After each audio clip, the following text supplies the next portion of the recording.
ورفع أبويه على العرش وخروا له سجدا وقال يا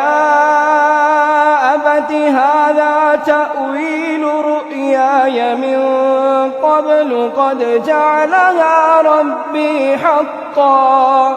وقد أحسن بي إذ أخرجني من السجن وجاء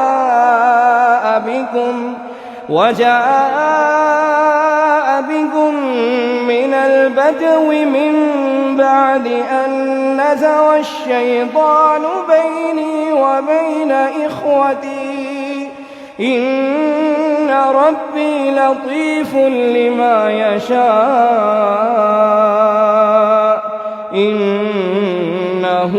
هو العليم الحكيم.